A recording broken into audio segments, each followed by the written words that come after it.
Le joueur de flûte d'Hamelin. Il y a bien longtemps, la ville de Hamelin, en Allemagne, a été subitement envahie par des milliers de rats. Ils ont combattu les chiens, tué les chats et mordu les bébés dans les berceaux, et mangé le fromage dans les sacs et léché le savon des poches des cuisiniers. On fait des nids à l'intérieur des chapeaux du dimanche des hommes et ont même gâché les conversations entre femmes en se noyant et en ramassant de ce fait dans 50 magasins et appartements différents. Les habitants d'Hamelin n'étaient pas prêts à rester silencieux pendant que les rats engloutissaient la nourriture sur leur table. Ils les chassèrent de leur maison avec des brosses, des balais, des tisonniers et des comptes. Mais les rats se contentèrent de remuer la queue et s'empressèrent de revenir. Bientôt, tous les restes de nourriture avaient disparu. La population se rassembla à l'extérieur de la mairie et exigea que le maire fasse quelque chose pour débarrasser la ville de ces vermines. Leurs cris de colère effrayèrent le maire. Il sortit sur les marches et dit d'une voix tremblante : « En tant que maire de cette ville historique, je déclare qu'il est très dommage que nos citoyens respectueux des lois soient troublés par les rats. » Mais la population ne fut pas satisfaite de ces paroles. Il réclamait des mesures concrètes, et c'est exactement ce que le maire ne pouvait se permettre. Au lieu de cela, il tint le sac d'or dans sa main et promit de le récompenser à quiconque pourrait débarrasser la ville des rats. Soudain, une voix retentit au-dessus du bruit sur la place. « Je vous débarrasserai des rats de votre ville !» il dit. Tout le monde arrêta de crier et se retourna pour voir qui parlait. Un étranger se tenait là. Il avait les pieds nus et portait une tunique jaune et rouge et un haut chapeau pointu avec une longue plume à l'intérieur. Autour de son cou était accrochée une flûte. Il leur dit qu'il s'appelait le joueur de flûte.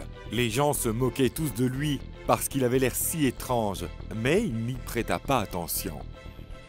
« Si je débarrasse votre ville des rats, vous me donnerez de l'or ?»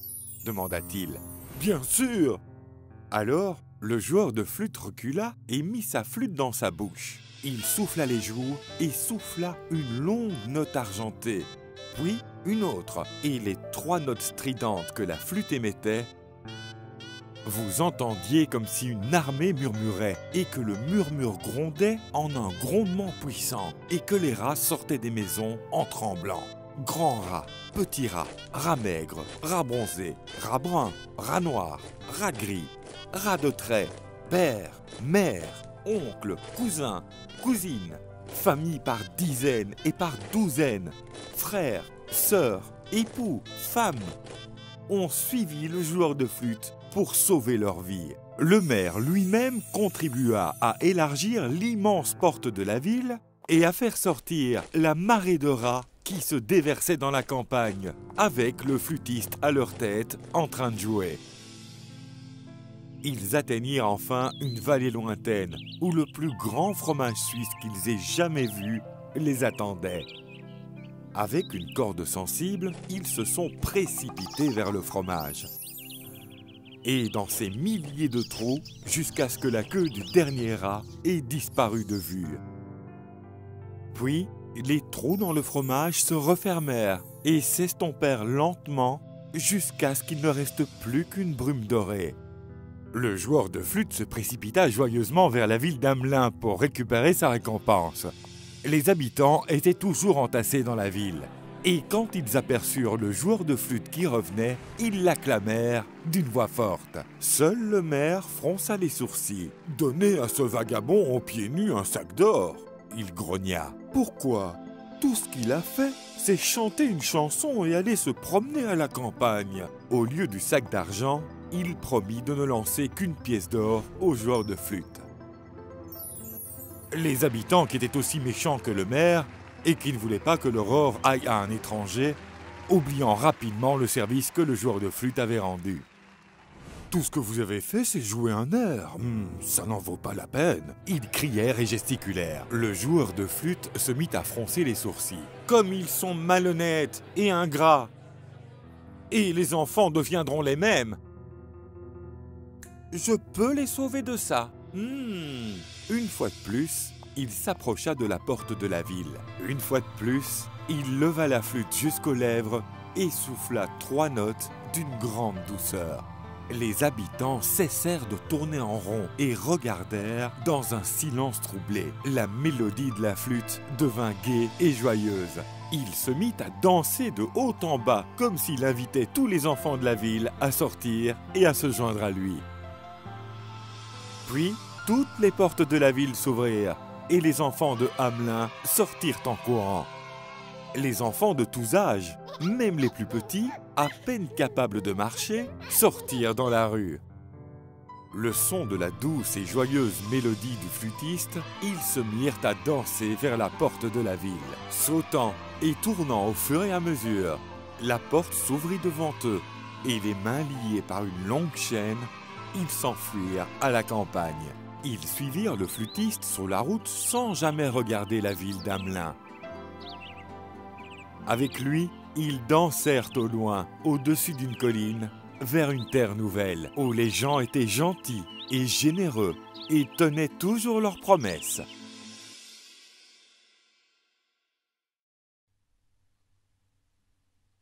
Pinocchio.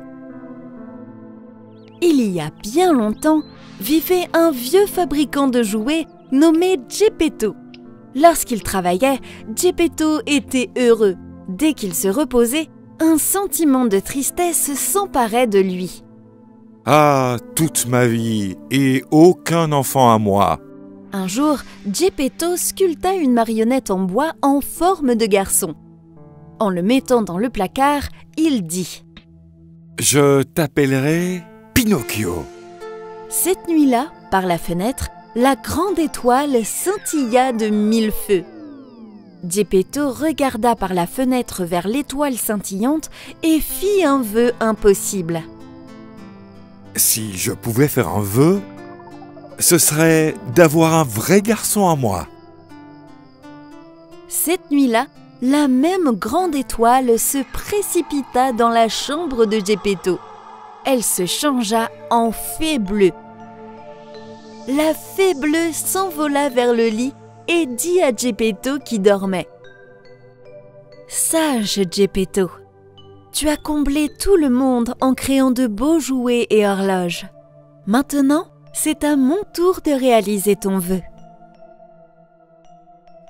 Puis, elle se tourna vers Pinocchio et dit « Petite marionnette de bois, tu pourras marcher et parler comme un vrai garçon. » Elle tapota la marionnette une fois de sa baguette. « Et si tu prouves que tu es courageux et vrai, un jour, tu seras un vrai garçon. » Les yeux de Pinocchio s'ouvrirent et avec un autre sort de fée, un criquet apparut. « Voici Monsieur Jiminy Cricket. Il sera ta conscience. Il restera avec toi pour t'aider à faire les bons choix. » Et sur ce, la fée bleue s'en alla et disparut. Au réveil de Geppetto le lendemain matin, il dit « Je vais sortir mon Pinocchio de l'armoire pour achever les dernières touches. » Mais le placard était vide. Geppetto fut inquiet et il commença à fouiller toute la maison. Soudain, une voix jaillit de l'autre côté de la pièce. « Hé hé, papa, me voici papa !» Quoi ? Ouais, je suis Pinocchio, ton garçon.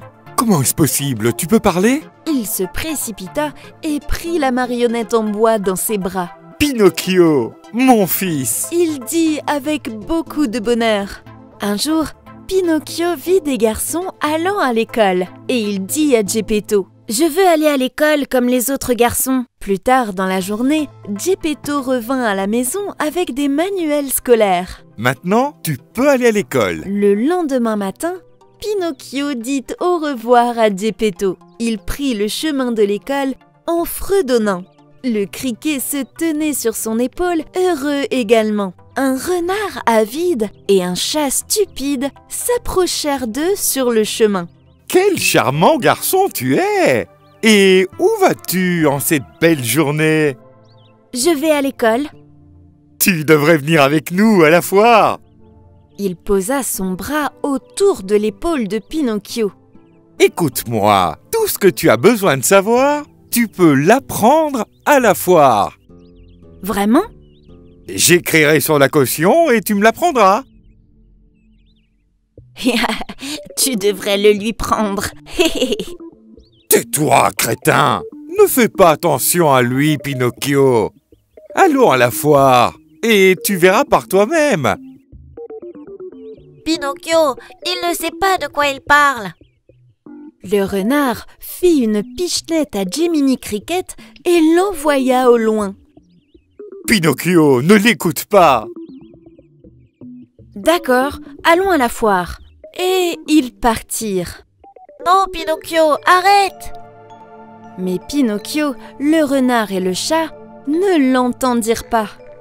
Ils étaient déjà à l'intérieur de la foire. Sur scène, un spectacle de marionnettes battait son plein.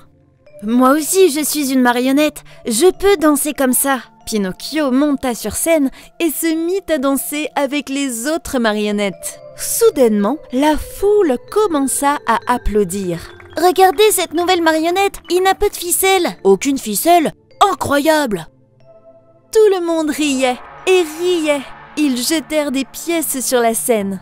Un homme nommé Stromboli, responsable de la foire, vit des pièces de monnaie voler sur la scène. C'était un homme gitan et cruel, avec un haut niveau d'avidité. Eh bien maintenant, dit-il en se frottant le menton. Cette marionnette sans ficelle me rendra riche. Pinocchio fut arrêté et jeté dans une cage. « Sortez-moi ou j'appelle mon père. Il vous donnera une leçon. »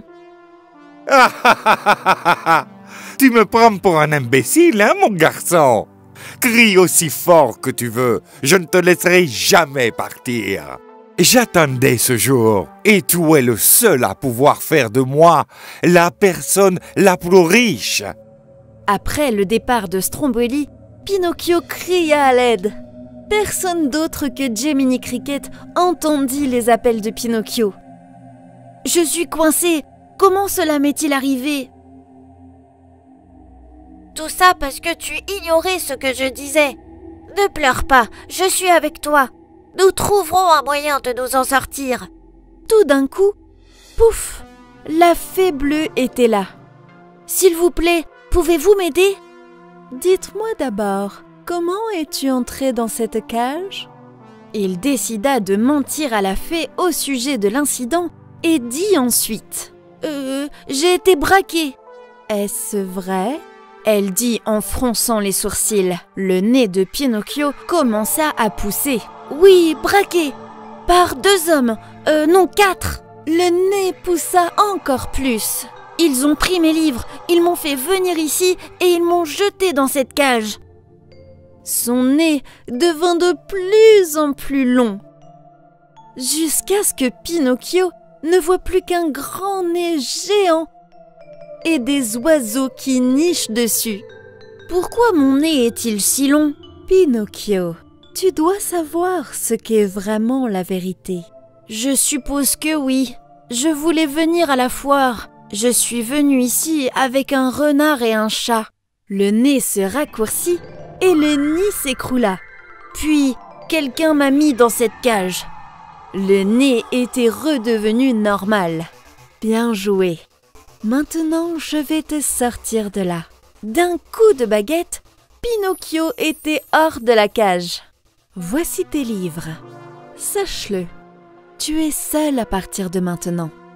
Assure-toi de faire ce qu'il faut la prochaine fois. Après la conversation, la fée bleue disparut. Pinocchio retourna à l'école. Un cocher avec un beau cheval blanc arriva. Il avait une poussette étonnante qui indiquait « Île des plaisirs » dessus. « Hé, gamin, que diras-tu d'un tour ?»« Non merci, je vais à l'école. »« Tu rouleras plus vite avec moi. »« D'accord, je veux arriver à l'école tout de suite. » Lorsque Pinocchio était à l'intérieur de la calèche, le cocher lui dit « Dis, petit, pourquoi crois-tu que les garçons comme toi vont à l'école ? Pour apprendre des choses et grandir, je suppose, pour qu'on puisse faire ce qu'on veut. Et si je te disais que je peux faire tout ce que tu veux, tout de suite? Tout de suite? Yep, réfléchis-y. Oublie les livres, laisse tomber l'école. Pour l'instant, ça te dirait d'avoir tous les bonbons que tu peux manger? Tous les bonbons? Oui, de la glace aussi, de toutes les saveurs. Tout ça et plus encore à l'île des plaisirs. L'île des plaisirs? Le meilleur endroit au monde pour les garçons comme toi. Ne l'écoute pas, Pinocchio. Pourquoi attendre? Je sais où se trouve l'île des plaisirs. C'est ton jour de chance, petit. Alors, qu'en dis-tu? Allons-y, je vais à l'île des plaisirs. Oh, c'est reparti. Au bout d'un moment, la calèche s'arrêta. En regardant autour de lui, Pinocchio fut excité. Tout ce que le cocher lui avait dit était vrai. Des tas de bonbons partout. Des tas de crème glacée de toutes les saveurs. Les garçons comme lui pouvaient manger, manger et jouer toute la journée. Aucun d'entre eux n'avait à travailler ou à nettoyer. Mais après quelques jours, quelque chose d'étrange s'est passé. Il demanda au criquet. « Où sont passés tous les garçons? Tout ce que je vois maintenant, ce sont des ânes. » Je dois dire qu'il y avait plus de garçons dans le coin. Juste à ce moment-là, une de ses oreilles se transforma en une oreille d'âne. Puis, son autre oreille se transforma également en une oreille d'âne. « Oh, qu'est-ce qui t'arrive ?» Je ne sais pas. Hi-han, hi-han. Oh non, maintenant j'ai compris. Les garçons se transforment en ânes ici. Alors les ânes sont vendus. Pinocchio, il faut qu'on te sorte d'ici. Vite, tant qu'on le peut encore. Allons-y. Hi-han, hi-han. Cours, vite. Ils ont quitté l'île des plaisirs. Ils étaient à un quai du bord de l'océan. Pinocchio appela un homme sur le quai. « S'il vous plaît, monsieur, je cherche un vieil homme nommé Geppetto. Vous le connaissez? Hi-han, hi-han. » Oh oui, c'est le vieil homme dont le fils est parti un matin et n'est pas revenu. Il est parti sur un bateau pour le chercher.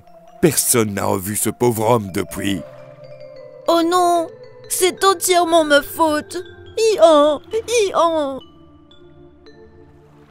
Je dois chercher mon père, je te retrouverai.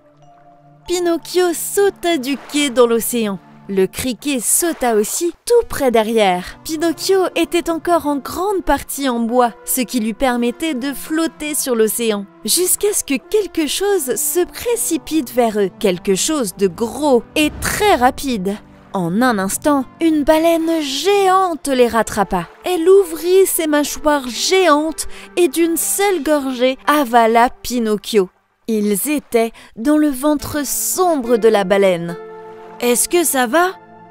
dit Pinocchio au criquet. « Je vais bien. »« Une minute. Père, c'est toi ? Père, père, c'est moi Pinocchio !»« Pinocchio ? Mon fils ! Je croyais rêver !» Ils se serrèrent dans la joie. Pinocchio était désolé de l'avoir laissé seul.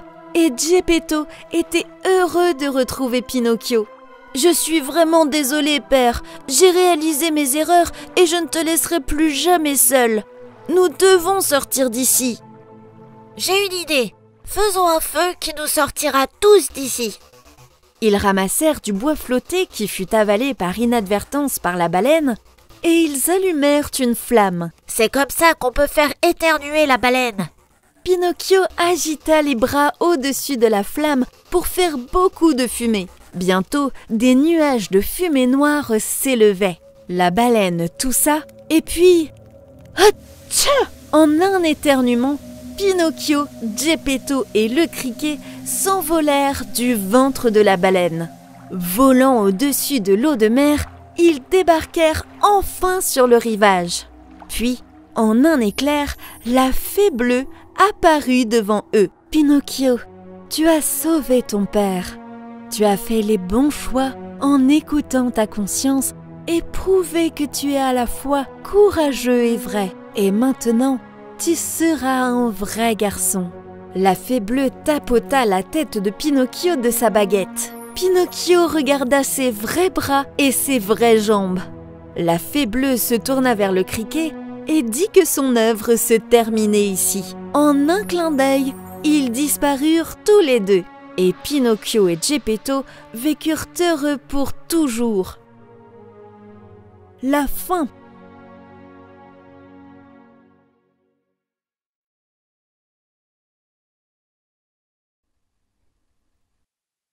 Le magicien d'Oz. Il y a de nombreuses années, dans un endroit appelé Lawrence, vivait une petite fille prénommée Dorothée. Elle vivait avec sa tante Em et son oncle Henri sur leur ferme. Elle avait un chien nommé Toto. Un jour, elle remarqua un temps étrange. Les nuages étaient denses et bruyants.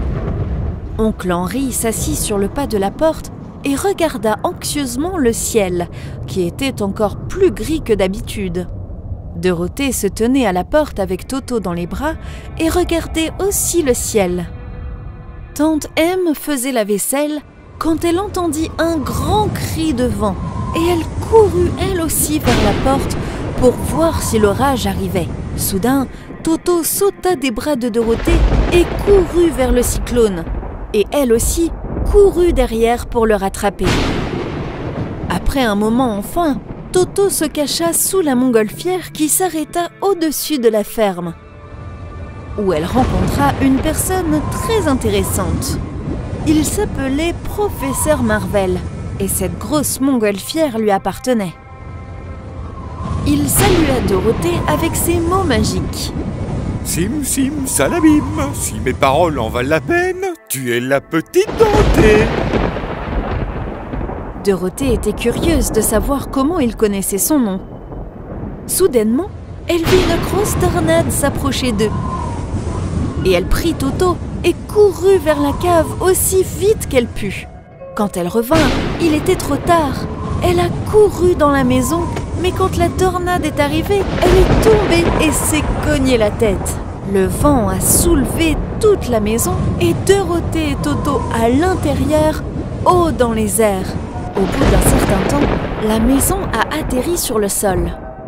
Elle sortit et découvrit qu'elle était dans un endroit très différent. L'endroit était beaucoup plus coloré et plus beau que Lawrence. Bientôt, Glinda, la gentille sorcière du Nord, apparut et l'accueillit. « Bienvenue, Dorothée, au pays d'Oz. Je suis la sorcière du Nord. »« Oh mon Dieu, comment suis-je arrivée ici? Je me souviens qu'il y a eu une tornade, et puis... Et puis, tu es arrivée ici, ma chère Dorothée. Cette tornade était le portail pour entrer dans le pays d'Oz. Et je vous suis si reconnaissante d'avoir tué la méchante sorcière de l'Est. Vous êtes très aimable, mais il doit y avoir une erreur. Je n'ai tué personne. Ta maison l'a fait en tout cas, et c'est pareil. Regarde. Glinda pointa du doigt le coin de la maison. Voilà ces deux pieds qui émergent encore sous un bloc de bois. Dorothée avait du mal à y croire et pleurait de peur. La sœur de la méchante sorcière a également vu ce qui s'était passé. Et bientôt, elle aussi atteignit le site. Elle volait au-dessus sur son manche à balai et était très en colère. Petit rat, comment oses-tu tuer ma sœur? Même toi, tu oses porter les pantoufles en rubis de ma sœur qui m'appartiennent maintenant. Je ne t'épargnerai pas. Dorothée n'avait aucune idée de la façon dont les pantoufles de rubis étaient arrivées à être sur ses propres pieds, mais elle ne se détachait pas, comme elle essaya à plusieurs reprises de les enlever. Et soudainement, la méchante sorcière de l'Ouest a jeté un sort sur Dorothée, mais il s'est renversé sur elle-même et elle prit feu. En la maudissant, elle lui dit « Petit rat, bientôt je reviendrai te montrer ma fureur. » La sorcière s'envola en disant cela, et Dorothée s'était fait une ennemie. Dorothée eut peur et dit « Glinda, que dois-je faire maintenant? Elle reviendra certainement pour moi. » Oh ma chère, ne crains rien. Tu devrais retourner à Lawrence le plus tôt possible. Mais je ne sais pas comment retourner chez moi. Tu dois aller à la cité d'Émeraude. Le grand magicien d'Oz y vit. Demande-lui de t'aider. Comment me rendre à la cité d'Émeraude? C'est loin d'ici? Tu viens avec moi? Tu dois suivre la route de briques jaunes. C'est un long chemin et ces chaussons en rubis te protégeront. Personne ne te fera de mal tant que tu porteras ces pantoufles.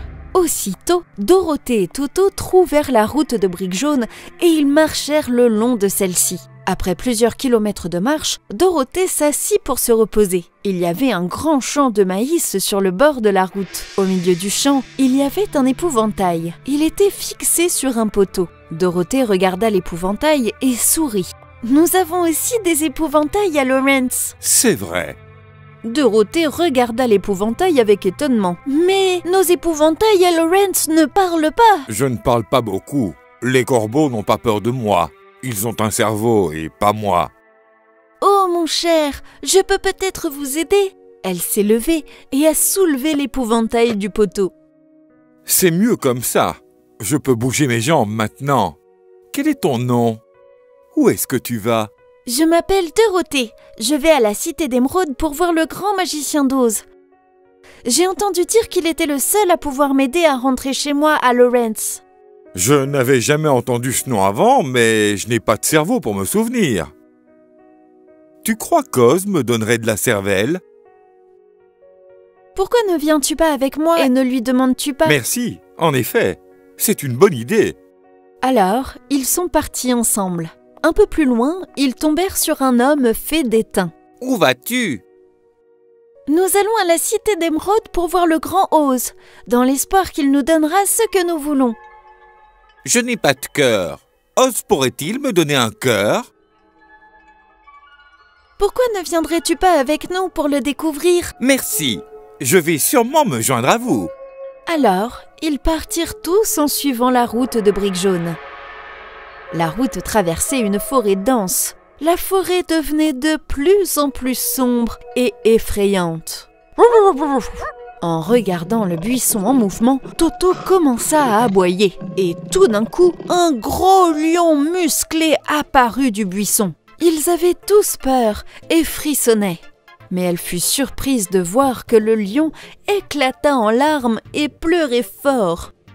« Hé, d'abord, tu es venu de nulle part et tu nous as fait peur. Et maintenant, tu pleures? Quel étrange lion es-tu? »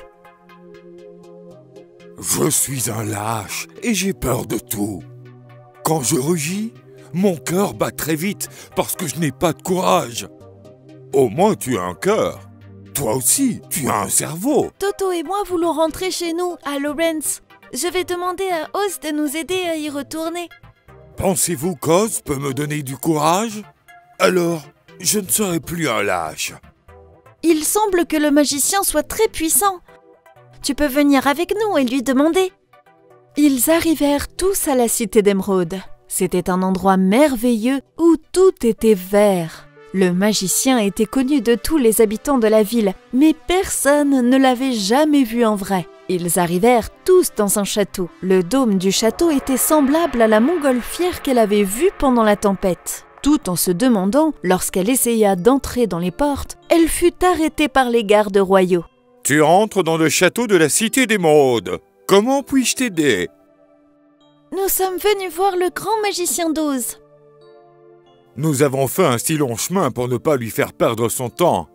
Alors, je demanderai la permission au sorcier. Vous devez tous attendre ici. Finalement, le sorcier accepta de les rencontrer. Dès qu'ils entrèrent dans la cour royale, ils virent une image holographique de son visage sur le trône. C'était énorme et semblait très effrayant. Sim Sim Salabim, bonjour Dorothée, une enfant de Lawrence que j'ai connue. Dites-moi ce que je peux faire pour vous faire plaisir. Je connais cette voix, mais d'où? Oh, puissant magicien d'Oz, nous nous inclinons devant vous. Nous avons besoin de votre aide. Oh, petite Dorothée, je vais t'aider. Prends le balai de la méchante sorcière et je ne te laisserai pas endurer. Ils s'en allèrent, un peu intimidés par leur tâche, vers le château de la sorcière. La méchante sorcière voulait les pantoufles en rubis de Dorothée parce qu'elle savait qu'elles avaient un grand pouvoir. Dès qu'ils atteignirent le château de la sorcière, elle leur dit « Encore toi, petit rat ! Enfin, on se retrouve à la fin. Maintenant, donne-moi ces pantoufles de rubis ou je te tue. » Personne n'ira nulle part d'ici. Maintenant, je vais tous vous tuer. Elle avait son propre plan pour les détruire un par un. Elle leur tira dessus avec son manche à balai. Dorothée essaya de se protéger de ce feu. Ses pantoufles brillèrent et un jet d'eau jaillit de sa main. Le feu s'éteint. La méchante sorcière s'énervait de plus en plus.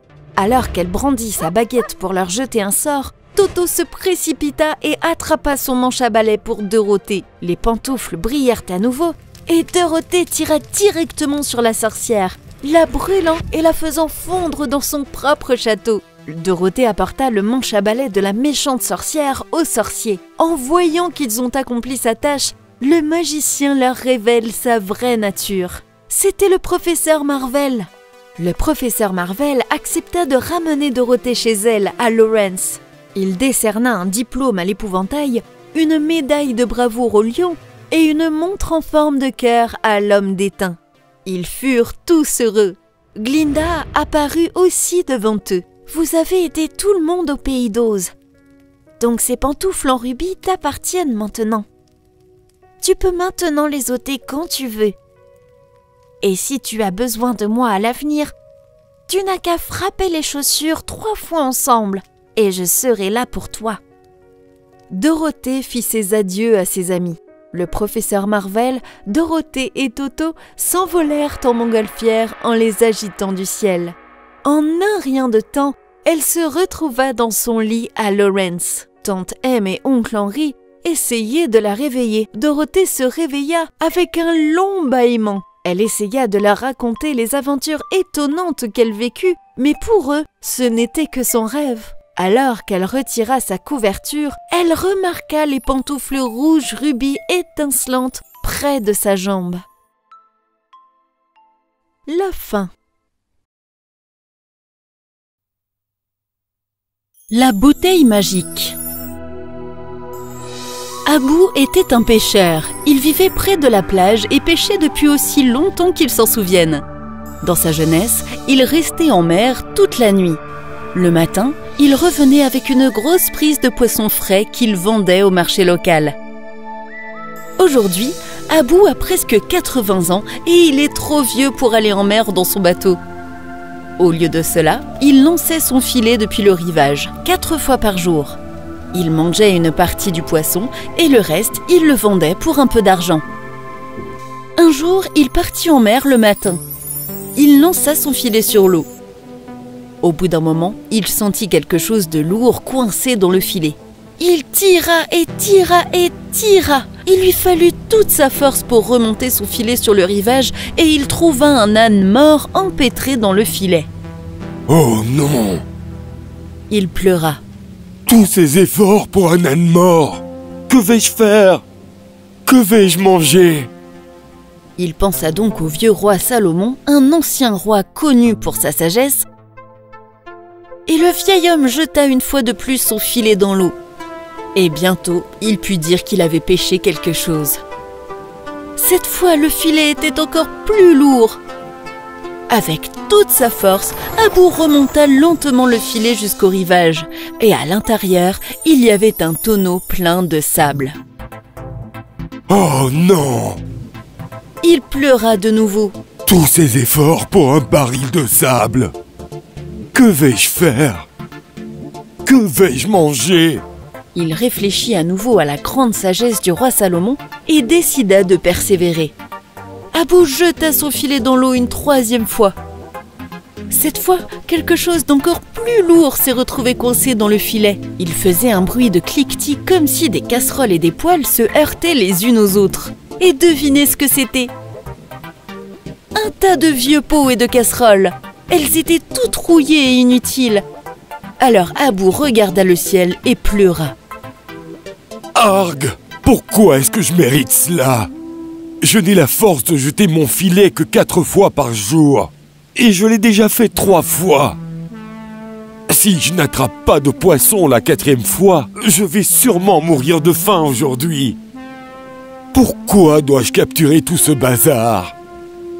Avec cette prière sur les lèvres, Abou lança le filet une dernière fois. Cette fois, quelque chose d'encore plus lourd fut pris au piège dans le filet. Abou dut patauger profondément dans l'eau pour retirer le filet. Il vit que c'était une bouteille en laiton. Cette fois-ci, Abou était heureux. Même s'il n'avait pas attrapé de poisson, la bouteille en laiton semblait solide. Peut-être pourrait-il la vendre pour des pièces d'or et acheter assez de nourriture pour le mois suivant. Mais il vit que la bouteille était scellée au plomb. Et en regardant de près, Abou réalisa que le seau n'était autre que celui du roi Salomon. Il fut alors très curieux de savoir ce qu'il y avait à l'intérieur de la bouteille. Il ouvrit le bouchon avec un couteau. Dès qu'il l'ouvrit, une énorme créature magique sortit de la bouteille. Elle s'était lancée à 30 mètres dans le ciel avec un énorme rugissement. Abou eut tellement peur qu'il cria de peur. La créature remarqua Abou et se réduisit à seulement 3 mètres, afin qu'il puisse parler avec Abou. Pêcheur, m'as-tu libéré? Il tonna. Moi? Oui, créature magique. Je m'appelle Abou. Abou? Un beau nom. Dit la créature avec un sourire. J'ai été piégé dans cette bouteille pendant longtemps. Merci, pêcheur Abou. Maintenant, dis-moi comment aimerais-tu mourir? Mourir? Mais, monsieur, je vous ai libéré. Pourquoi voudriez-vous me tuer? J'ai été piégé dans cette bouteille par le roi Salomon, pêcheur Abou. Mais Salomon a régné sur cette terre il y a près de 2000 ans. Oui, il y a 1800 ans pour être précis. Je me suis rebellé contre lui. Salomon m'a vaincu et m'a piégé dans cette bouteille. Il a ensuite fait jeter la bouteille à la mer. J'ai regretté mon erreur depuis lors. Mais cela signifie que je vous ai libéré de prison. Pourquoi voulez-vous me tuer? Pendant 1000 ans, j'ai souhaité que quelqu'un me libère. J'ai promis que je donnerais à cette personne assez de richesse pour toute sa vie. Mais personne n'est venu. Puis, en colère, j'ai promis de tuer l'homme qui me libérerait. Mais j'ai permis à cet homme de choisir la façon dont il allait mourir. Alors, comment veux-tu mourir, pêcheur Abou? Abou repensa à la sagesse du roi Salomon. Puis une idée géniale lui vint. Monsieur, vous prétendez que Salomon vous a piégé dans cette bouteille. Mais je ne vous crois pas. Quoi? Cria la créature, et sa voix s'éleva comme une centaine de tonnerres. Vous êtes si grand, vos mains sont comme un tronc d'arbre. Il est impossible que vous ayez pu rentrer dans cette petite bouteille. Je me fiche de mourir, mais je ne veux pas être tué par un menteur. Pêcheur minable, je suis peut-être mauvais et méchant, et je fais des promesses stupides, mais je n'ai jamais menti de ma vie. Alors, prouvez-le, dit Abou. La créature se mit à balancer ses mains. Elle se transforma en fumée et entra lentement, petit à petit, dans la bouteille. Et de l'intérieur, elle cria.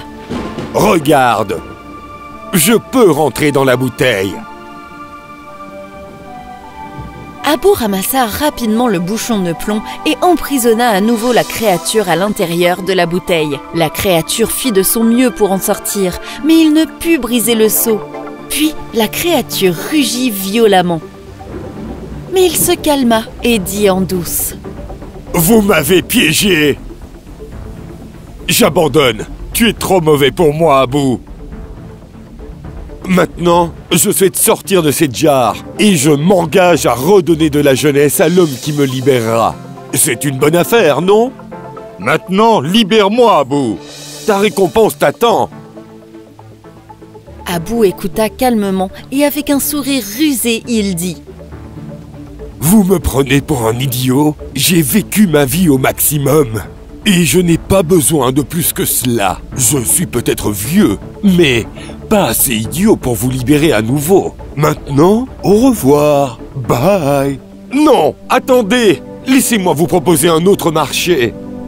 Abou rejeta la bouteille à la mer et fut reconnaissant que sa vie ait été sauvée. La fin. Le moulin magique. Il y a très longtemps, en Égypte, il y avait une pauvre femme de chambre, Nour, qui travaillait pour un seigneur avide du nom d'Anubis. Alors qu'il était assis à l'ombre toute la journée, Nour et ses neveux travaillaient dans son jardin. Nour cueillait les fruits et les légumes, tandis que Ra et Seth tiraient et coupaient les mauvaises herbes. À la fin de chaque journée, ils apportaient leur panier de nourriture au seigneur Anubis et ils mettaient le lourd panier sur la balance. Pas mal. Mais chaque fois que Nour lui demandait sa paye, il criait toujours. Revenez demain. Nour n'avait donc pas d'argent.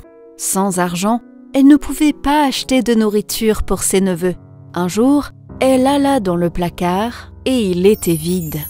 « J'irai demander à manger au seigneur Anubis. » Nour alla directement à la maison du seigneur. Il vint à la porte lui-même plutôt qu'un de ses serviteurs. Que voulez-vous? Je suis un homme très occupé. Nour jeta un coup d'œil à sa salle à manger. Quand elle vit la délicieuse nourriture, elle eut plus faim que jamais. « Je veux juste un peu de nourriture. Mes neveux ont très faim. » De la nourriture? Je n'en ai pas assez pour moi. Il mentait. Va-t'en. Pauvre Nour, elle repartit sans nourriture pour elle ou ses neveux. Sur le chemin du retour, Nour dut passer devant une grotte. Soudain, elle entendit d'étranges gémissements. Ça venait de l'intérieur. « Je me demande ce que ça pourrait être. On dirait que quelqu'un est blessé. » C'était un cerf-popard, coincé sous des pierres et hurlant fort dans la douleur. Nour eut peur au début, mais après avoir prêté l'oreille à ses appels à l'aide pendant un certain temps, elle eut pitié et n'eut plus peur. Alors, elle appela le cerf-popard. « Que puis-je faire pour vous aider? Ces rochers sont trop lourds pour que je les ramasse. » Le cerf-popard montrait une étagère dans le coin. Il était rempli de beaux trésors. Hiss! Descends le moulin en or et apporte-le-moi ici. Nour lui tendit le moulin. Hiss! Regarde et écoute. Il se mit à tourner la poignée. En le tournant, il dit « Moulin d'or, aide-moi s'il te plaît. Tu sauras exactement ce dont j'ai besoin. Hiss !» Dès qu'il eut dit ces mots magiques, une pelle se tenait à côté de lui. Toute seule, elle commença à creuser.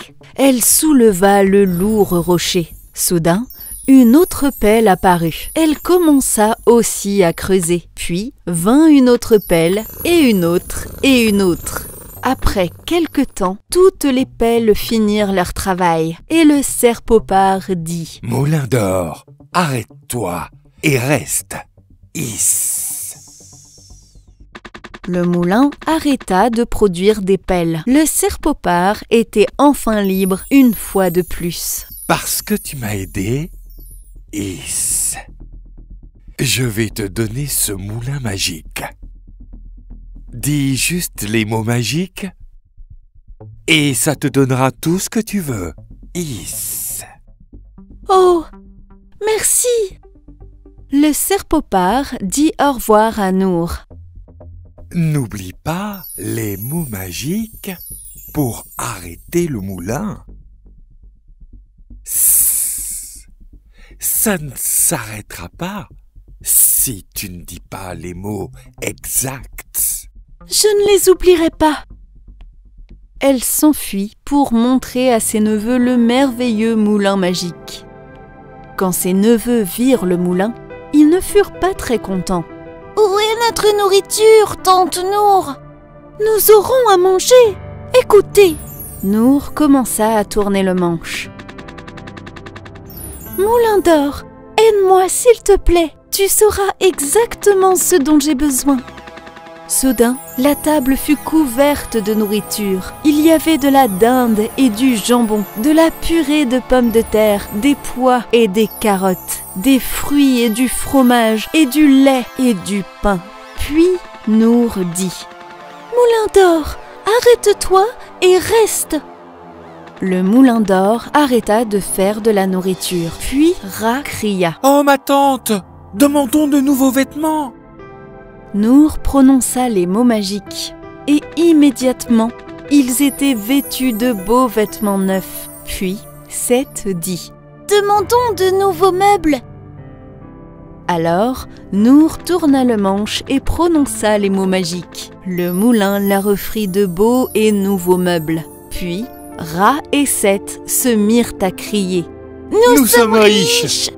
Ils rebondissaient de haut en bas sur leur nouveau lit. Souvenez-vous, ne dites jamais à personne les mots magiques.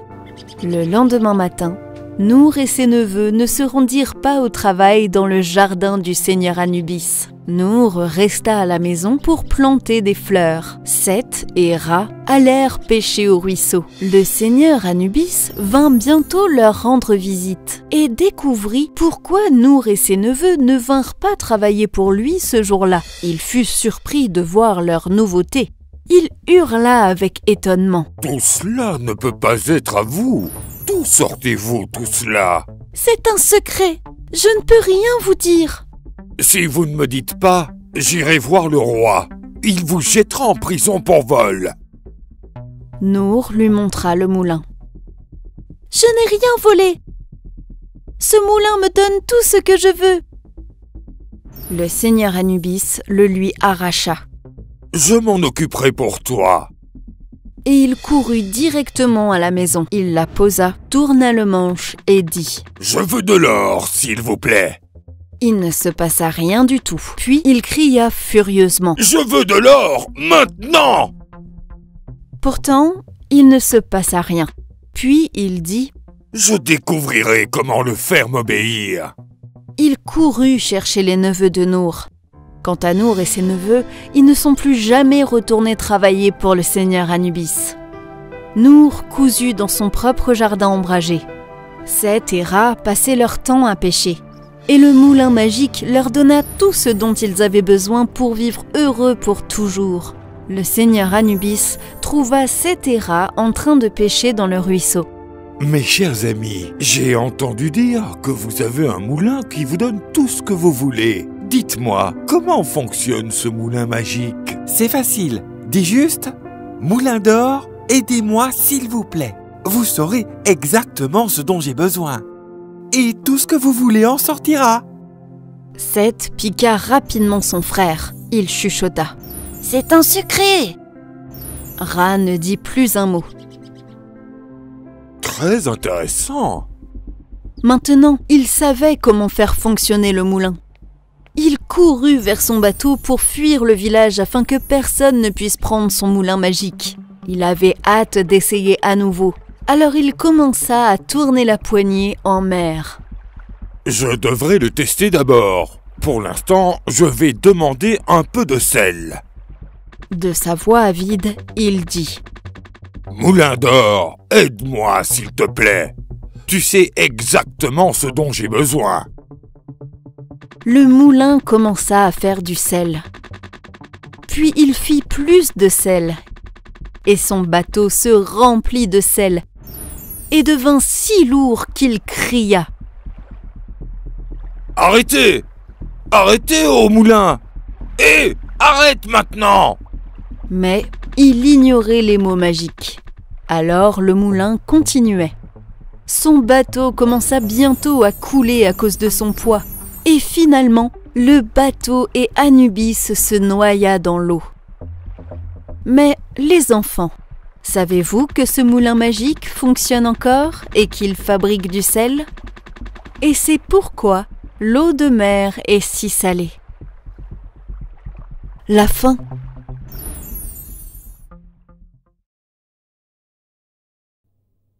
Peter Pan et le capitaine Crochet. Il était une fois 3 enfants du nom de Wendy, Michael et John. Ils vivaient à Londres dans une très grande maison.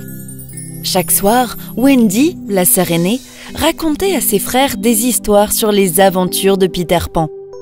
Wendy, raconte-nous en plus sur Peter Pan.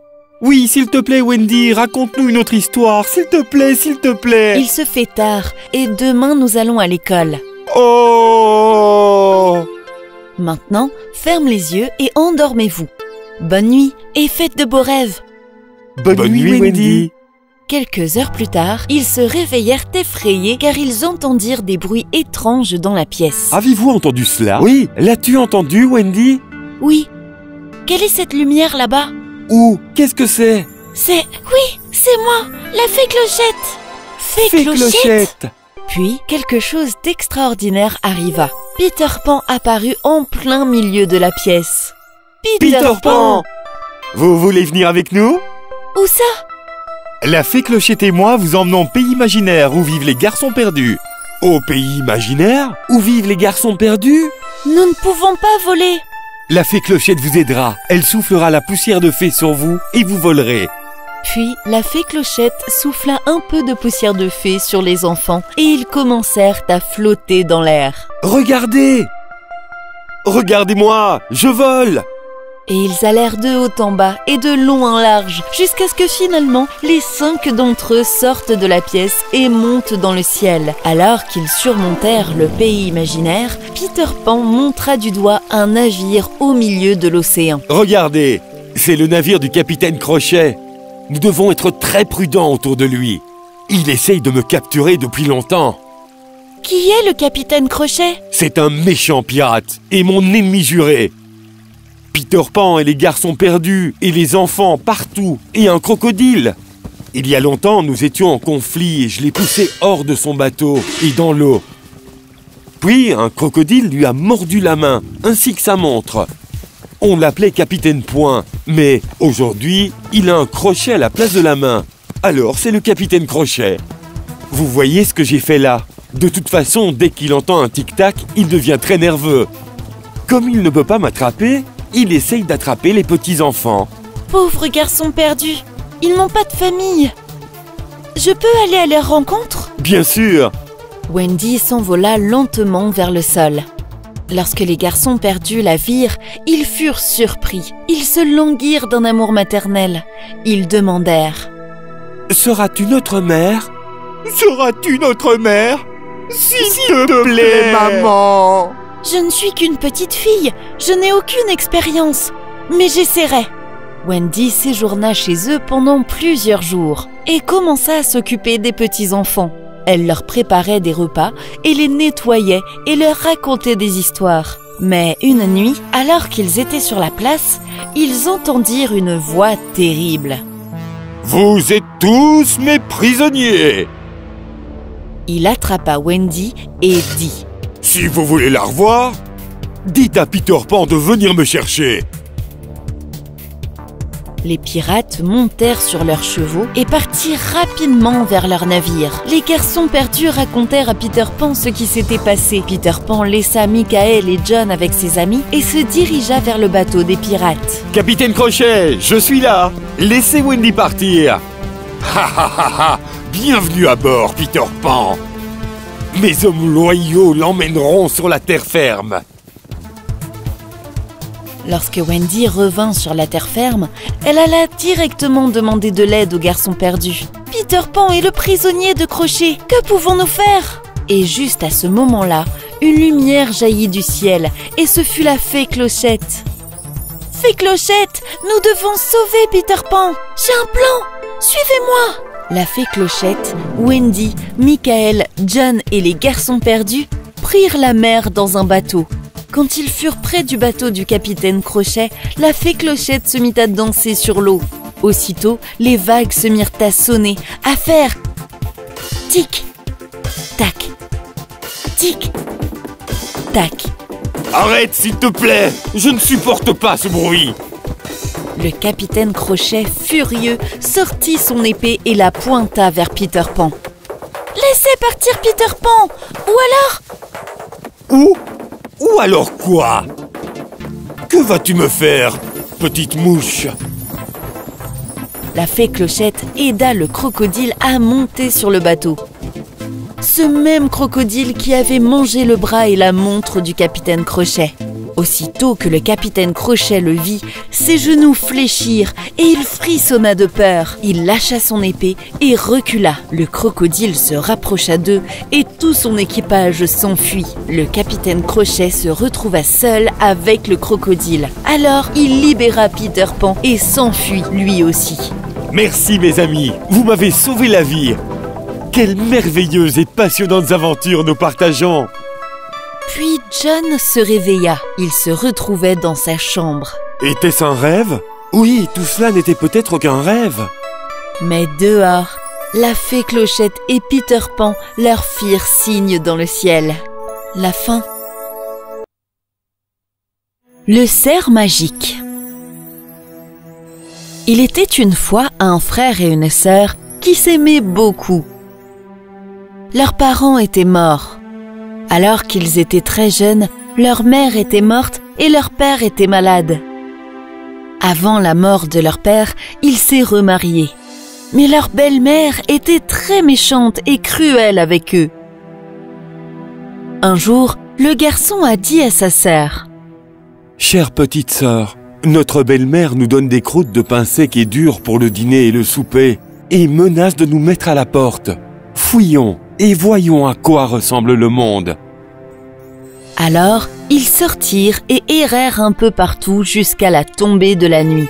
En fin de journée, ils se trouvaient dans une grande forêt. Il se mit à pleuvoir. Ils étaient fatigués, affamés et tristes. Ils se glissèrent dans un arbre creux et dormirent jusqu'au matin.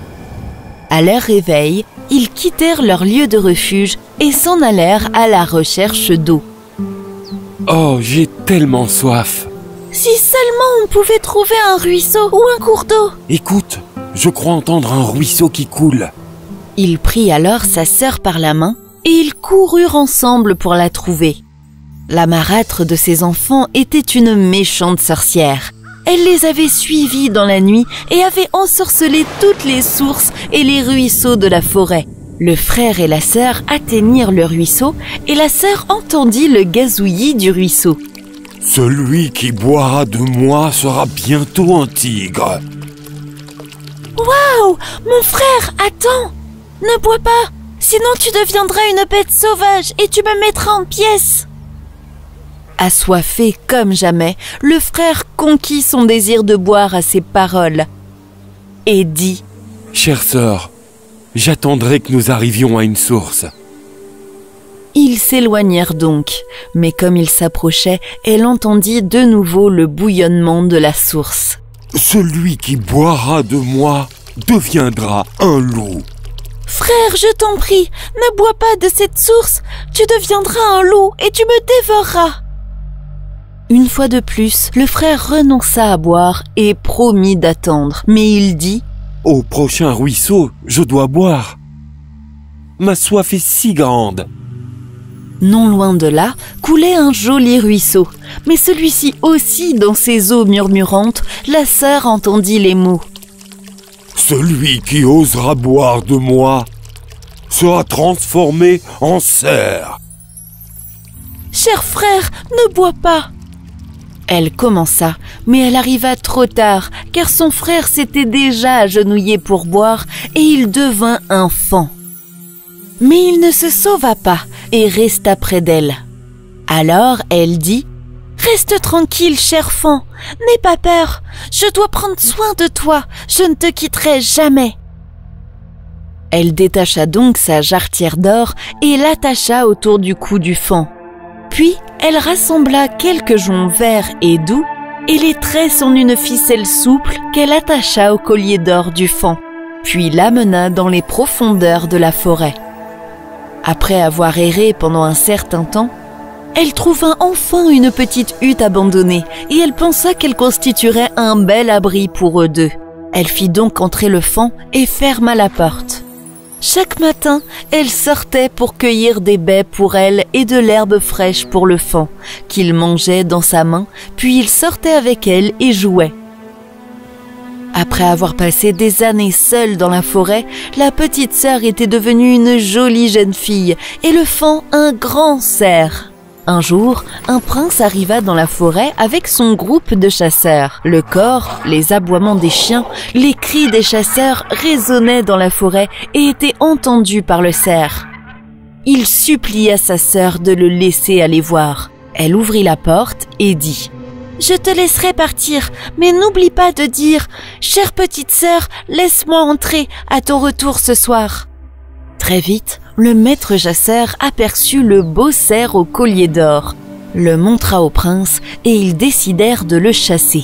Ils le chassèrent avec toute leur habileté, mais il était trop léger et trop agile pour qu'ils puissent l'attraper. Et une fois les chasseurs partis, il rentra chez lui. Mais un des chasseurs du prince, cependant, décida de le suivre à distance pour savoir où il allait. Le chasseur fut très surpris de voir le cerf s'approcher d'une porte et frapper et de l'entendre parler.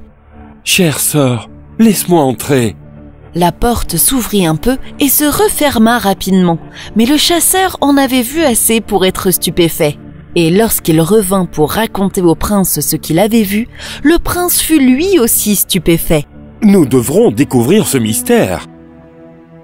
Le lendemain matin, le chasseur conduisit le prince à la maison de campagne. Lorsque le prince le vit, il continua seul.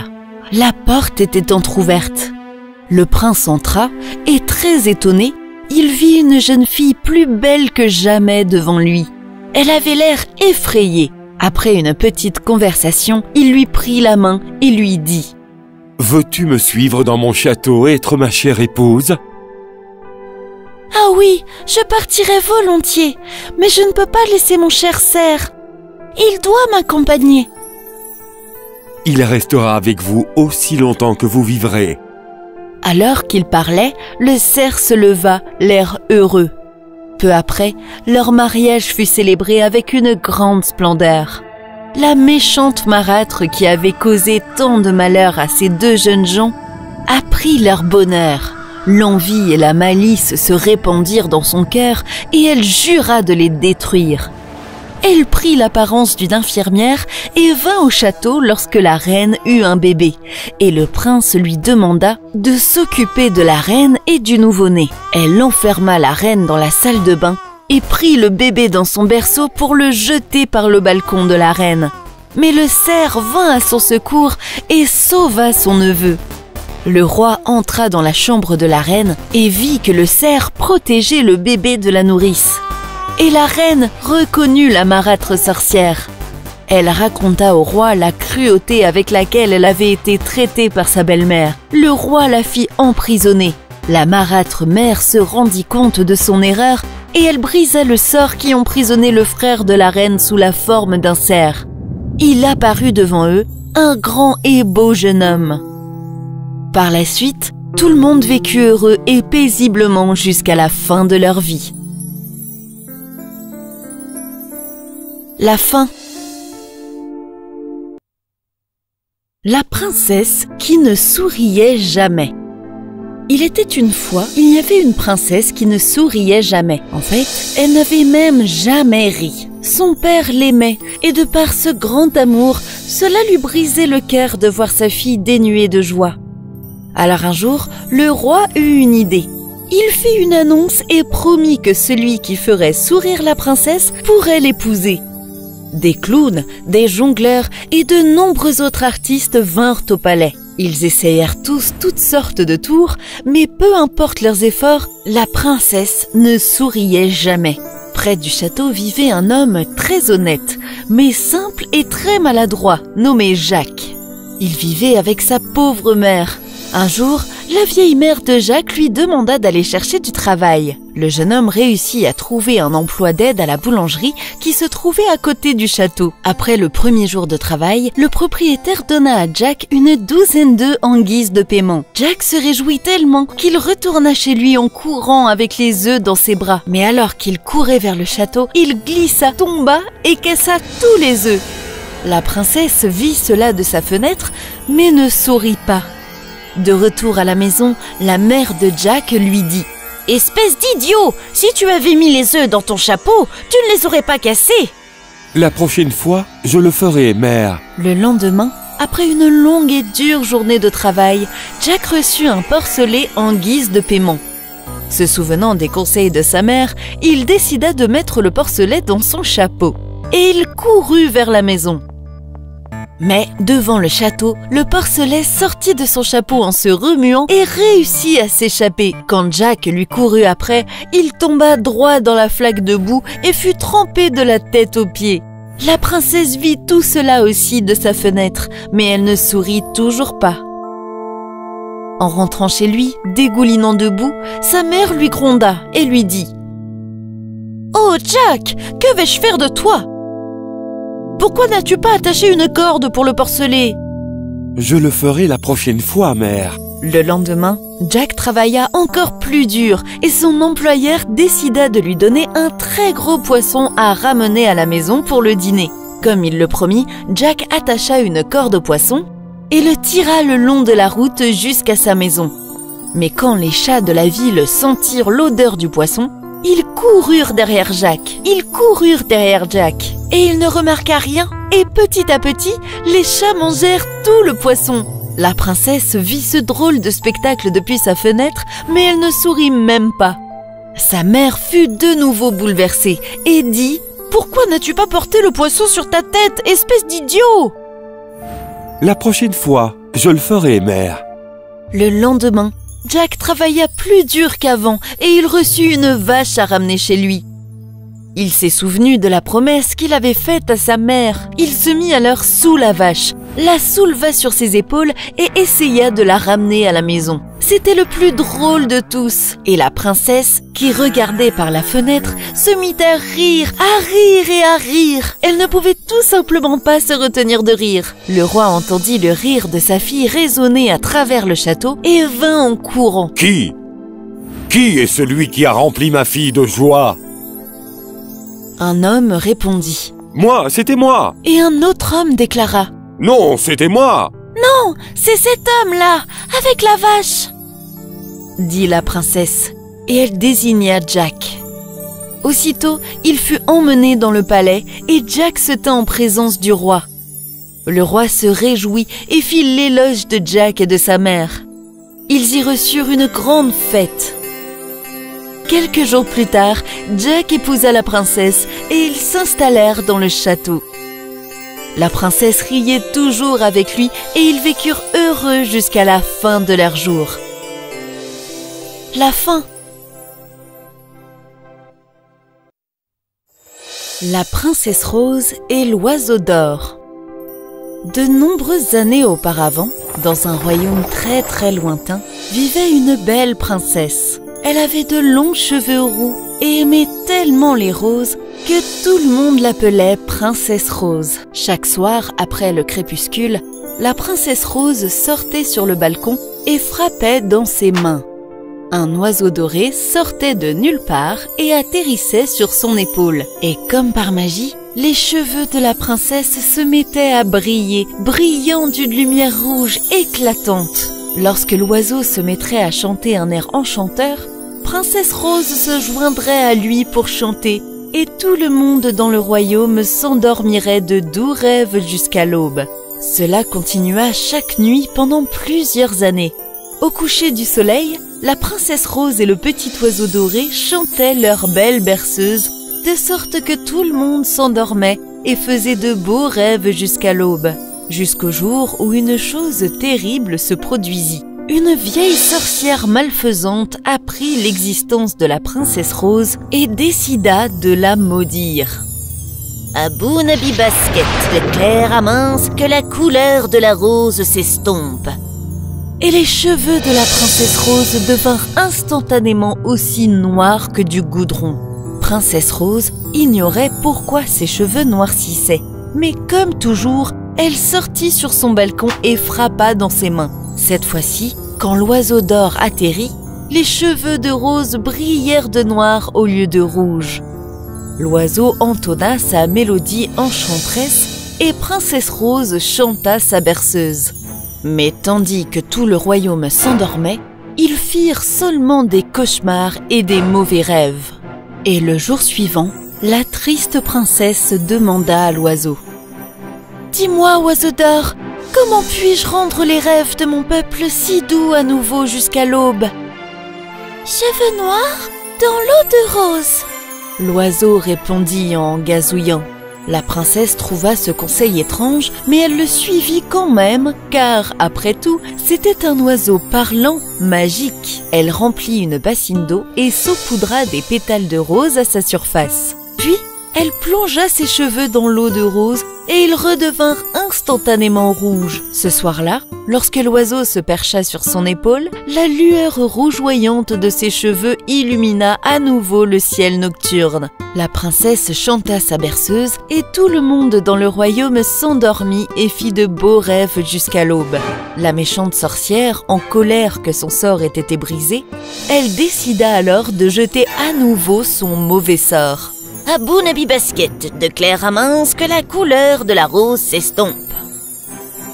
Et les cheveux de la princesse redevinrent noirs comme du goudron. Seulement cette fois, la sorcière s'envola rapidement sur son balai volant et déroba toutes les fleurs de rose de tout le royaume.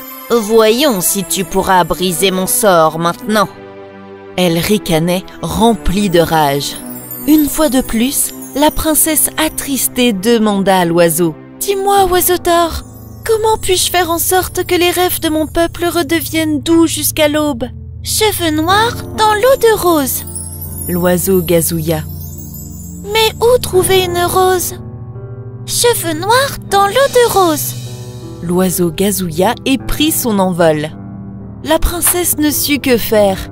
Elle fut si inquiète que ses yeux se remplirent de larmes. Et une de ses larmes tomba sur le sol sous son balcon. À ce moment précis, un jeune et beau prince se trouvait sous le balcon. Il sortit une petite boîte et en retira une chevelure rousse. Il se pencha et plaça le cheveu sur la larme de la princesse. Et là, un miracle se produit. Soudain, le cheveu roux se transforma en une rose rouge. Le prince prit la rose et la porta à la princesse. En voyant la rose, elle essuya immédiatement ses larmes et en arracha les pétales pour les ajouter à l'eau du bassin. Elle plongea ensuite ses cheveux dedans et brisa le sort. Tous furent stupéfaits et le roi demanda au prince: « Jeune homme, où avez-vous trouvé ces cheveux roux ?» Lorsque la princesse et moi étions enfants, j'ai pris un brin de sa chevelure en guise de signe de ma loyauté envers elle. Et elle en fit tout autant pour moi en m'arrachant un brin de mes propres cheveux. « C'est vrai, père !» La princesse le confirma et sortit une petite boîte. Elle l'ouvrit et en sortit un brin de la chevelure du prince qui y était contenu. Cette nouvelle réjouit tout le monde. Le prince et la princesse Rose savaient qu'ils devraient se marier un jour. Ainsi, avec tous les cheveux de la bonne couleur, il lui demanda de l'épouser ce même jour. La sorcière apprit que sa malédiction avait de nouveau été brisée. Elle apprit que ses mauvaises intentions avaient conduit à une chose merveilleuse et si bonne que son mauvais cœur se remplit de colère au point d'exploser en 1000 petits morceaux. La rose née de la larme de la princesse grandit et grandit davantage, et le royaume fut à nouveau rempli de roses. Voilà pourquoi les roses sont si rouges, tout comme les cheveux roux de la princesse Rose. Tous les soirs, le prince et sa princesse se retrouvaient sur le balcon, rencontraient l'oiseau d'or et chantaient une berceuse pour que tout le monde s'endorme et fasse de beaux rêves jusqu'à l'aube. La fin. Le cheval magique. Il était une fois en Perse, au palais royal, tous les artistes, artisans et étrangers du royaume présentaient leur savoir-faire au roi. Lorsque le roi était satisfait, il leur offrait un beau cadeau. Un jour, un voyageur vint devant le roi et lui présenta un cheval artificiel. « Votre Majesté, jamais une telle chose n'a été vue, aussi merveilleuse que celle-ci. » Mais tout fabricant de jouets peut fabriquer un cheval en jouet. Ce n'est pas un jouet, Votre Majesté. Sur son dos, je peux voyager dans les airs avec la plus grande aisance. Jusqu'à la partie la plus éloignée de la terre en très peu de temps. L'homme fit la démonstration des compétences de son cheval mécanique. Le roi fut stupéfait et demanda à acheter le cheval. « Votre Majesté, je ne pourrais pas vendre un cheval d'une telle valeur pour de l'argent. » « Très bien. Alors, que faudrait-il alors? Il me faut ce cheval. » L'étranger réfléchit un moment, puis proposa de lui donner le cheval gratuitement si le roi lui donnait la main de la princesse. Le roi fut sur le point d'accepter lorsque son fils, le prince Darius, entra dans la pièce et prit la parole pour protester. « Pardonnez-moi, mon père. Étiez-vous sur le point de laisser ce type épouser ma sœur en échange d'un cheval en jouet ?» Le roi, quelque peu gêné, le nia et demanda à son fils d'examiner le cheval. Le prince Darius s'approcha du cheval. Il monta sur la selle et tira le levier. En un instant, le cheval s'éleva haut dans les airs. Le roi fut d'abord très content, mais il réalisa soudain que son fils était si haut qu'il pouvait être blessé. Il ordonna aux gardes de saisir le voyageur et de le mettre en prison. Loin dans le ciel, le prince Darius fut transporté à travers les nuages avec une rapidité à couper le souffle. Il essaya d'utiliser le levier pour éteindre le cheval, mais cela ne fit rien. Il examina le cheval plus attentivement et trouva un autre levier. Et lorsqu'il le déplaça, le cheval descendit. Le prince descendit près du sol. Repérant un toit plus haut que tous les autres, il fit atterrir le cheval sur le toit du palais. Il arriva quelques marches plus bas. La princesse fut réveillée par les bruits qu'elle entendit sur le toit. Elle ordonna à ses gardes de lui amener l'intrus. Les gardes amenèrent le prince devant elle et il tomba à genoux. « Pardonnez-moi, princesse, de vous avoir réveillée. Je suis fils d'un roi. Cela implique que je suis le prince et c'est la chose la plus importante à mon sujet. » La dame était la princesse Nadia, la fille du roi du Bengale. La princesse était heureuse d'entendre parler de son aventure. Les jours suivants, ils firent connaissance et tombèrent rapidement amoureux l'un de l'autre. Un après-midi, le prince lui dit: « Ah, ma princesse, je pensais à notre avenir et je dois retourner dans mon royaume et demander à mon père la permission de nous marier. De plus, il aimerait savoir que le cheval volant magique ne m'a pas écrasé au sol. Voulez-vous venir avec moi ?» Elle accepta. Le lendemain matin, ils se rendirent au cheval magique, dangereux et mécanique. En actionnant le levier, les deux s'envolèrent et en 30 minutes, ils arrivèrent à la capitale de la Perse. Le prince emmena d'abord la princesse dans un chalet dans les bois près du palais. « Restez ici pendant que je vais sortir le fabricant de jouets de prison avant son exécution. Et je dirai à papa que je ne suis pas mort. Surtout, je veux parler de vous à mon père. Il organisera une réception pour accueillir une princesse. Puis, peut-être, après le dessert, je lui dirai que je veux vous épouser. » Il lui expliqua comment faire fonctionner le cheval magique au cas où elle aurait besoin de s'enfuir pour se mettre à l'abri pendant son absence. Un voleur derrière les buissons avait entendu toute leur conversation. Mais peut-on le lui reprocher? Ils étaient dans son chalet. Quelle chance! Une princesse seule et un cheval magique! Je l'emmènerai chez le sultan du Cachemire. J'aurai une belle récompense pour elle et je garderai le cheval. Le voleur attendit que le prince disparaisse dans les bois, puis il captura la princesse, l'attacha et la mit sur le cheval magique. Il monta aussi et tira sur le levier comme l'avait dit le prince, et le cheval s'éleva immédiatement dans les airs. Le prince, toujours au sol dans les bois, fut surpris d'entendre les cris de sa princesse qui volait haut au-dessus de lui. Et il ne put rien y faire. Alors que le roi fut ravi de voir son fils et ordonna un sursis d'exécution pour le fabricant de jouets, il comprit pourquoi son fils devait repartir. Le prince décida de ne jamais revenir avant d'avoir retrouvé sa princesse. Le sultan du Cachemire fut très impressionné par le voleur et lui remit la récompense. Puis, il escorta la princesse jusqu'à son palais. Le lendemain matin, il ordonna à son accompagnateur de prévenir la princesse, de se préparer pour le mariage le jour même. Il n'y avait qu'une seule chose qu'elle pensait pouvoir faire. Elle se comporta mal et fit comme si elle était aussi folle et capricieuse que n'importe quelle princesse. Le sultan fut bientôt informé de cet étrange incident. Il offrit de grandes récompenses à tout médecin qui pourrait la guérir. Entre-temps, le prince Darius avait parcouru de nombreux pays, incertain du chemin à suivre, parce qu'il n'avait plus son cheval volant. Ayant perdu presque tout espoir, il se reposa sur un rocher. Quelques fermiers locaux vinrent lui parler d'une princesse qui était devenue folle le jour de son mariage avec le sultan du Cachemire. Soudain, une lueur d'espoir illumina le cœur du prince. Serait-ce la même princesse folle dont il était tombé amoureux? Et il fut déterminé à le découvrir. En arrivant à la capitale du Cachemire, il mit les vêtements d'un médecin.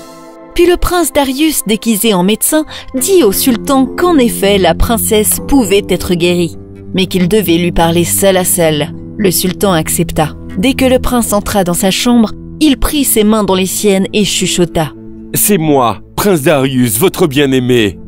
Cette blouse n'est qu'un déguisement. » Dans des chuchotements supplémentaires, superflus et détaillés, le prince partagea les siens avec elle.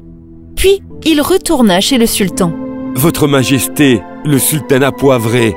Monsieur, il y a une infime chance que je puisse la sauver et lui rendre la raison. Elle a dû toucher quelque chose d'enchanté ou regarder trop de films dans son enfance. À moins que je ne puisse examiner l'objet magique, je ne peux la guérir. » Le sultan se souvint du cheval magique. Il convoqua le cheval et le montra au médecin. En voyant le cheval, le docteur dit: « C'est en effet l'objet très magique qui a enchanté la princesse. Que ce cheval soit amené sur la place devant le palais et que la princesse y soit. En quelques minutes, elle guérira. » Le lendemain matin, le cheval magique fut placé au milieu de la place. Le prince, se faisant passer pour un médecin, ordonna de placer des torches autour du cheval pour l'éclairer. On fit sortir la princesse et on l'amena au cheval. Le prétendu docteur la plaça sur le cheval. Il courut ensuite autour du cheval et jeta de la poudre noire magique dans les torches qui soulevèrent un nuage de fumée autour du cheval. Et caché dans la fumée, le prince monta sur le cheval, tira le levier et le cheval magique s'éleva dans les airs. « Sultan, le cœur d'une mariée doit être gagné. Il ne peut être acheté. » Ce même jour, le prince de Perse et sa princesse bien-aimée arrivèrent sains et saufs à la cour de Perse. Le père se réjouit du retour du fils et ordonna immédiatement un grand festin. Ainsi, le prince et la princesse vécurent heureux pour toujours, et le fabricant de jouets aussi. La fin.